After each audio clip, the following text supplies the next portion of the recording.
नमस्कार मेरे प्यारे साथियों, स्वागत है आप सभी का हमारे इस YouTube चैनल GTM क्लासेस में। दोस्तों, आज की इस वीडियो में हम क्लास 10th के लिए सोशल साइंस का VVI ऑब्जेक्टिव क्वेश्चन लेकर आए हैं, जो आपके फाइनल बोर्ड परीक्षा 2023 के लिए लल्लन टॉप प्रश्न है। ठीक है, इसलिए आप सभी विद्यार्थी इस वीडियो में शुरू से लेकर अंत तक पूरी कॉन्सेंट्रेशन के साथ बने रहिएगा। एक भी प्रश्न इस वीडियो का आप स्किप मत कीजिएगा। ठीक है, आपका फाइनल परीक्षा जो होगा उसमें इस वीडियो से बहुत सारे प्रश्न हूबहू देखने को मिलेगा, ये मेरा गारंटी है। ठीक है, इसलिए वीडियो में आप अंत तक जरूर बने रहें। तो आइए फिर हम इस वीडियो को जल्दी से स्टार्ट करते हैं। देखिए पहला प्रश्न, कार्ल मार्क्स का जन्म कहाँ हुआ था? ऑप्शन ए में देखिए लिखा हुआ इंग्लैंड, बी में लिखा है जर्मनी, सी में लिखा है इटली और डी में लिखा है रूस। तो दोस्तों, आपको पहला नंबर प्रश्न बताना है कि कार्ल मार्क्स का जन्म कहाँ हुआ था।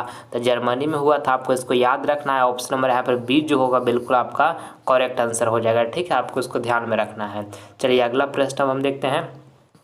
दूसरा नंबर प्रश्न यहाँ पे देखिएगा, कहता है कि इनमें से किसे पिछड़ा राज्य कहा जाता है? ऑप्शन ए में लिखा है पंजाब, बी में लिखा है दिल्ली और सी में लिखा है बिहार और डी में लिखा है केरल। तो दोस्तों, आपको दूसरा नंबर प्रश्न में बताना है कि इनमें से किसे पिछड़ा राज्य कहा जाता है। तो दोस्तों, बिहार को पिछड़ा राज्य कहा जाता है। ठीक है, आपको इसको याद रखना है। ऑप्शन नंबर यहाँ पे सी जो होगा आपका बिल्कुल सही आंसर हो जाएगा। आइए अगला प्रश्न हम देख लेते हैं। तीसरा नंबर प्रश्न यहाँ पे देखिएगा, कहता है इटली एवं जर्मनी के एकीकरण के विरुद्ध निम्न में से कौन था? ये भी प्रश्न काफ़ी महत्वपूर्ण है और आपके बोर्ड एग्जाम में बार बार इस प्रश्न को रिपीट किया जाता है। ठीक है, आपको बताना है कि इटली एवं जर्मनी के एकीकरण के विरुद्ध निम्न में से कौन था? तो ऑस्ट्रिया था। ठीक है, ऑप्शन नंबर यहाँ पे सी जो होगा आपका बिल्कुल सही आंसर हो गया।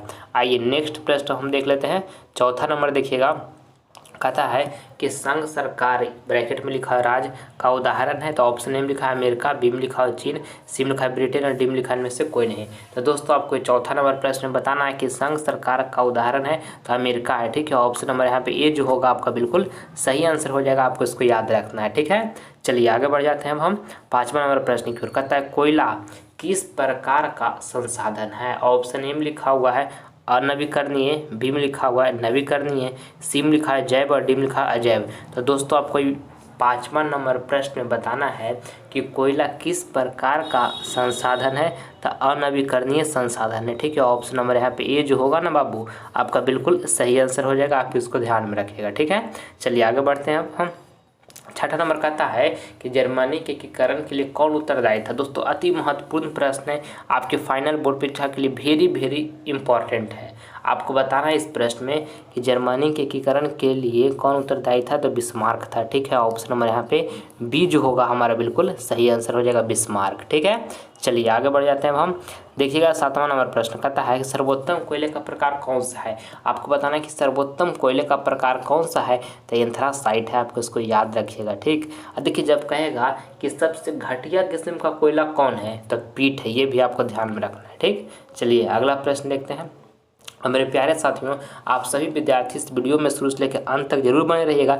इस वीडियो के माध्यम से आपको हम 30 प्रश्न बताने वाले हैं और 30 में से बहुत सारे प्रश्न जो होंगे आपके फाइनल बोर्ड परीक्षा के पेपर में हूबहू देखने को मिलेगा, ये मेरा गारंटी है। इसलिए आप सभी विद्यार्थी इस वीडियो में 1 से लेकर 30 तक जरूर बाबू पूरी कॉन्सेंट्रेशन के साथ बने रहिएगा। और 30 में से जो भी प्रश्न आपको याद नहीं होगा उससे नोटबुक पर अच्छी तरीके से लिख कर याद कर लीजिएगा। ठीक है, आपको काफ़ी मदद मिलेगा फाइनल बोर्ड परीक्षा में।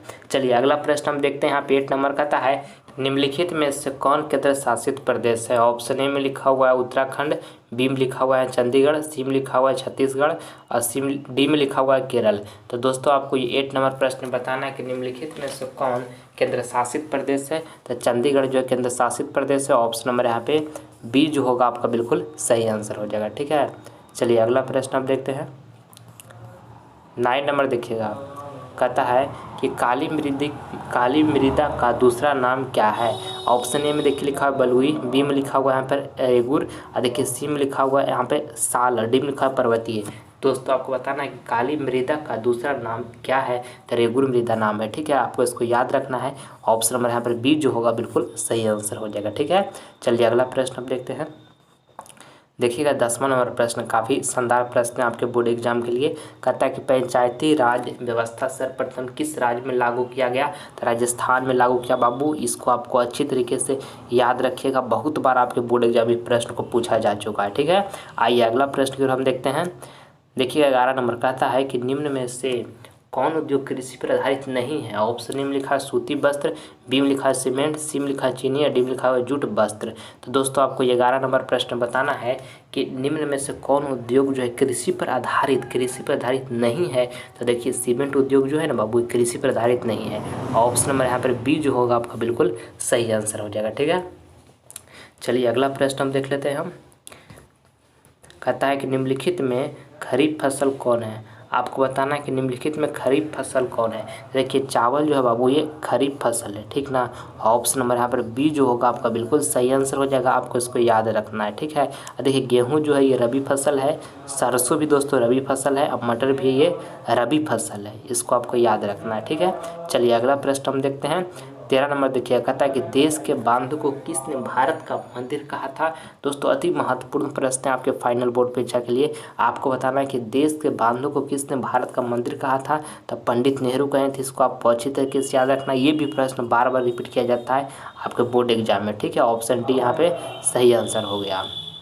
अगला प्रश्न यहाँ पे देखिएगा 14 नंबर, कहता है कि बृहद क्षेत्र में जल की उपस्थिति के कारण ही पृथ्वी को कहते हैं। ऑप्शन ए में लिखा उजला ग्रह, बी में लिखा नीला ग्रह, सी में लिखा हरा ग्रह, डी में लिखा लाल ग्रह। तो आपको बताना है 14 नंबर प्रश्न में कि बृहद क्षेत्र में जल की उपस्थिति के कारण ही पृथ्वी को कहते हैं, तो नीला ग्रह कहते हैं, ठीक है। ऑप्शन नंबर यहाँ पे बी जो होगा आपका बिल्कुल सही आंसर हो जाएगा। आपको इसको ध्यान में रखना है। आइए अगला प्रश्न हम देख लेते हैं। 15 नंबर प्रश्न काफ़ी महत्वपूर्ण है आपके बोर्ड एग्जाम के लिए। आपको बताना है 15 नंबर प्रश्न में कि वल्लभ भाई पटेल को सरदार की उपाधि किस किसान आंदोलन के दौरान दी गई थी? तब बारदोली किसान आंदोलन के दौरान दी गई थी। आपको इसको याद रखना है। यहाँ पे ऑप्शन नंबर ए जो होगा बिल्कुल सही आंसर हो जाएगा, ठीक है। आइए आगे बढ़ते हैं हम 16 नंबर प्रश्न की ओर। कहता है सूचना के अधिकार संबंधी कानून कब बना? आपको दोस्तों ये 16 नंबर प्रश्न बताना है कि सूचना के अधिकार संबंधी कानून कब बना। तो 2005 ईस्वी में बना। आपको इसको याद रखना है। ऑप्शन नंबर यहाँ पे बी जो होगा हमारा बिल्कुल सही आंसर हो जाएगा, ठीक है। चलिए अगला प्रश्न हम देखते हैं। अगला प्रश्न देखिएगा यहाँ पे 17 नंबर, कहता है कि बिहार में पंचायती राज संस्थाओं में महिलाओं के लिए कितनी सीटें आरक्षित है? ये भी दोस्तों काफ़ी महत्वपूर्ण प्रश्न है। आपको बताना है 17 नंबर प्रश्न में कि बिहार में पंचायती राज संस्थाओं में महिलाओं के लिए कितनी सीटें आरक्षित है? तो 50% है, ठीक है। ऑप्शन नंबर यहाँ पे ए जो होगा आपका बिल्कुल सही हो जाएगा आंसर। आपको इसको ध्यान में रखना है, ठीक है। चलिए अगला प्रश्न हम देखते हैं। देखिएगा यहाँ पे 18 नंबर, कहता है सविनय अवज्ञा आंदोलन कब और किस यात्रा से शुरू हुआ? ऑप्शन ए में लिखा हुआ 1920 और यहाँ पे लिखा हुआ भुज। और देखिए बी में लिखा हुआ 1930 अहमदाबाद। और देखिए सी में लिखा हुआ 1930 दांडी। और डी में लिखा हुआ है 1930 रंपा। तो दोस्तों आपको बताना है ये 18 नंबर प्रश्न में ये सविनय अवज्ञा आंदोलन कब और किस यात्रा से शुरू हुआ? तो 1930 ईस्वी में दांडी यात्रा से शुरू हुआ। आपको इसको याद रखना है। ऑप्शन नंबर यहाँ पे सी जो हुआ आपका बिल्कुल सही आंसर हो गया, ठीक है। चलिए अगला प्रश्न हम देखते हैं। देखिएगा 19 नंबर प्रश्न, कहता है कि इनमें कौन से देश में मिश्रित अर्थव्यवस्था है? ऑप्शन ए में लिखा अमेरिका, बी में लिखा रूस, सी में लिखा भारत और डी में लिखा इनमें से कोई नहीं। तो आपको 19 नंबर प्रश्न बताना है कि इनमें कौन से देश में मिश्रित अर्थव्यवस्था है। तो भारत में जो दोस्तों मिश्रित अर्थव्यवस्था है, ऑप्शन नंबर यहाँ पे सी जो होगा आपका बिल्कुल सही आंसर हो जाएगा। आपको इसको याद रखना है, ठीक है। चलिए अगला प्रश्न हम देखते हैं। अगला प्रश्न यहाँ पे 20 नंबर है। आपको इसको बताना है कि बार एंड पीस किसकी रचना है? दोस्तों टोल्स्टॉय का है। आपको इसको याद रखना है। ऑप्शन नंबर यहाँ पर बी जो होगा बिल्कुल हमारा सही आंसर हो जाएगा, ठीक है। चलिए अगला प्रश्न हम देखते हैं। 20 का बी हो गया सही। अगला देखिएगा यहाँ पे कहता है कि जलियांवाला बाग हत्याकांड कब हुआ था? दोस्तों अति महत्वपूर्ण प्रश्न है आपके बोर्ड एग्जाम के लिए। किस तरह प्रश्न आपको बताना है कि जलियांवाला बाग हत्याकांड कब हुआ था? तो 13 अप्रैल 1919 ईस्वी को जलियांवाला बाग हत्याकांड हुआ था। कब हुआ था? 13 अप्रैल 1919 को जलियांवाला बाग हत्याकांड हुआ था। ऑप्शन नंबर ए जो होगा हमारा बिल्कुल सही आंसर हो जाएगा, ठीक। चलिए अगला प्रश्न हम देखते हैं। 22 नंबर कहता है बोल्शेविक क्रांति कब हुई थी? ये प्रश्न 10 बार से ज़्यादा बार बिहार बोर्ड में पूछा गया है और 2023 बोर्ड एग्जाम का प्रश्न परीक्षा जो होगा उसमें भी ये प्रश्न टपकेगा, इसलिए आप इसको याद रखिएगा कि बोल्शेविक क्रांति कब हुई?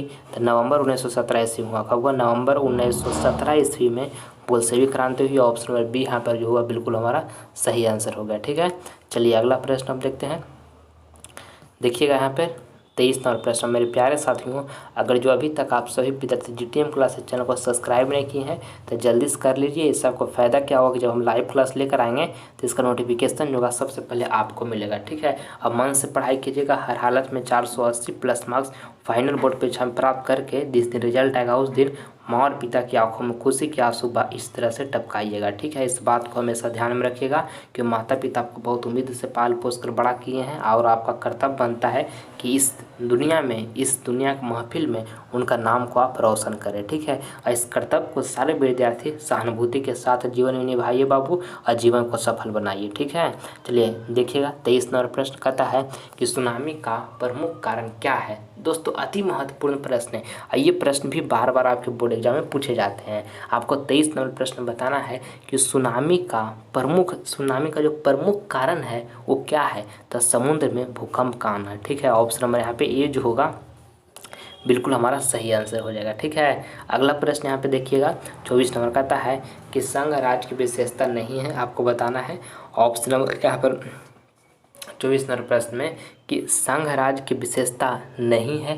तो देखिए कहरी शासन की व्यवस्था जो है ये संघ राज्य की विशेषता नहीं है। ऑप्शन नंबर यहाँ पे सी जो होगा आपका बिल्कुल सही आंसर हो जाएगा। ठीक है, चलिए अगला प्रश्न हम देखते हैं। अगला प्रश्न यहाँ पे देखिए हमारा 25 नंबर कहता है राजनीतिक दलों की नींव सर्वप्रथम किस देश में पड़ी। ऑप्शन ए में लिखा ब्रिटेन में, बी में लिखा भारत में, सी में लिखा फ्रांस में, डी में लिखा संयुक्त राज्य अमेरिका में। तो दोस्तों आपको 25 नंबर प्रश्न बताना है राजनीतिक दलों की नींव सर्वप्रथम किस देश में पड़ी। तो दोस्तों ब्रिटेन में पड़ी। किस में पड़ी? ब्रिटेन में पड़ी। ऑप्शन नंबर यहाँ पे ये जो होगा हमारा बिल्कुल सही आंसर हो जाएगा, आपको इसको याद रखना है। ठीक है, अगला प्रश्न देखते हैं 26 नंबर कहता है महासागर की तली पर होने वाले कंपन को किस नाम से जाना जाता है। ऑप्शन ए में लिखा है सुनामी, ऑप्शन ए में भूकंप लिखा है दोस्तों, सॉरी, बी में लिखा हुआ है यहाँ पे सुनामी, और देखिए सी में लिखा है चक्रवात, और डी में लिखा है में से कोई नहीं। दोस्तों आपको ये 26 नंबर प्रश्न बताना है कि महासागर के तली पर होने वाले कंपन को किस नाम से जाना जाता है। तो सुनामी के नाम से जाना जाता है, आपको इसको याद रखना है। ऑप्शन नंबर यहाँ पर बी जो होगा आपका बिल्कुल सही आंसर हो जाएगा, आपको याद रखना है। ठीक है, चलिए अगला प्रश्न हम देख लेते हैं। देखिएगा यहाँ पे 27 नंबर प्रश्न कहता है कि भारत में योजना आयोग का गठन कब किया गया था। ऑप्शन ए में लिखा 15 मार्च 1950 ईस्वी, बी में लिखा हुआ 15 अक्टूबर 1951 ईस्वी, और देखिए यहाँ पे लिखा हुआ है सी में 15 सितंबर 1950 ईस्वी, और डी में लिखा में से कोई नहीं। ठीक है, तो आपको बताना है कि भारत में योजना आयोग का गठन कब किया गया था। तो 15 मार्च 1950 ईस्वी को किया गया था, आपको इसको याद रखना है। ऑप्शन नंबर ए जो होगा हमारे लिए बिल्कुल यहाँ पे सही आंसर हो जाएगा। ठीक है, चलिए अगला प्रश्न हम देख लेते हैं।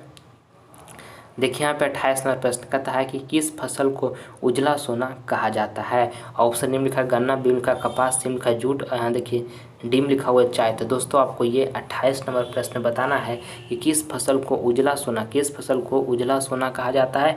दोस्तों कपास को उजला सोना कहा जाता है, आपको इसको अच्छी तरीके से याद रखना है। ऑप्शन नंबर बी जो होगा बिल्कुल हमारा सही आंसर हो जाएगा। ठीक है, चलिए अगला प्रश्न हम देखते हैं। देखिए यहाँ पे 29 नंबर प्रश्न कहता है कि सुनामी किस स्थान पर आता है। ऑप्शन ए में लिखा समुद्र, बी में लिखा स्थल, और देखिए सी में लिखा आसमान, और डी में लिखा में से कोई नहीं। तो दोस्तों आपको 29 नंबर प्रश्न बताना है कि सुनामी किस स्थान पर, सुनामी जो है किस स्थान पर आता है। तो दोस्तों समुद्र में आता है। ठीक है, ऑप्शन नंबर यहाँ पे ये जो होगा आपका बिल्कुल सही आंसर हो जाएगा, आपको इसको अच्छी तरीके से याद रखना है। ठीक है, चलिए अगला प्रश्न अब देखते हैं हम। अगला प्रश्न यहाँ पे हमारा 30 नंबर है। इसमें आपको बताना है कि मरुस्थलीय मृदा का विस्तार निम्न में से कहाँ है। ऑप्शन ए में लिखा उत्तर प्रदेश, बी में लिखा राजस्थान, सी में लिखा कर्नाटक, और डी में लिखा हुआ है महाराष्ट्र। तो दोस्तों आपको 31 नंबर प्रश्न बताना है कि मरुस्थलीय मृदा का विस्तार निम्न में से कहाँ है। तो राजस्थान में है। ठीक है, ऑप्शन नंबर यहाँ पे बी जो होगा आपका बिल्कुल सही आंसर हो जाएगा, आपको इसको अच्छी तरीके से याद रखना है। ठीक है, चलिए अगला प्रश्न जो है आपका HW का प्रश्न है, ये होमवर्क में आपको दे रहे हैं। इसका जवाब जो है कमेंट बॉक्स में दीजिएगा जो आंसर आपको सही लगेगा। ठीक है, आपको बताना है कि निम्न में से कौन प्राकृतिक आपदा नहीं है। ऑप्शन ए में लिखा सुनामी, बी में लिखा बाढ़, सी में लिखा आतंकवाद, और डी में लिखा भूकंप। तो जो ऑप्शन सही लगेगा बाबू उसका जवाब कमेंट बॉक्स में जरूर आप सभी विद्यार्थी दीजिएगा। आप सभी विद्यार्थी का हम इसका जो जवाब दीजिएगा उसका रिप्लाई देंगे। ठीक है, और अगर जो वीडियो आपको पसंद आए तो आप सभी विद्यार्थी इस वीडियो को दिल से एक लाइक करें और ज़्यादा से ज़्यादा इस वीडियो को अपने फ्रेंड के पास भी शेयर करें ताकि और भी फ्रेंड इस वीडियो के माध्यम से कुछ नॉलेज ग्रहण कर सकें। और चैनल को सब्सक्राइब नहीं किए तो कर लीजिए। इससे आपको फ़ायदा क्या होगा, जब हम लाइव क्लास लेकर आएंगे तो इसका नोटिफिकेशन जो होगा सबसे पहले आपको मिलेगा। ठीक है, हर हालत में इस बार दोस्तों 480 प्लस मार्क्स बोर्ड एग्जाम में प्राप्त करके माता पिता की आंखों में खुशी का आंसू बहाना है। इस बात को अपने माइंड में हमेशा बैठाए रखिएगा। ठीक है, कभी भी इस बात को अपने माइंड से हटने नहीं दीजिएगा। और जितना समय आपके पास बचा हुआ है पूरे जोश एनर्जी के साथ लगा दीजिए। यह अचीवमेंट आपके लिए दूर नहीं होगा। ठीक है बाबू, इस बात को याद रखिएगा। आप सभी विद्यार्थी से हम अगले वीडियो में मिलेंगे, तब तक मन लगाकर पढ़ाई कीजिएगा, समय को वेस्ट मत कीजिएगा। ठीक है, जय हिंद, जय भारत।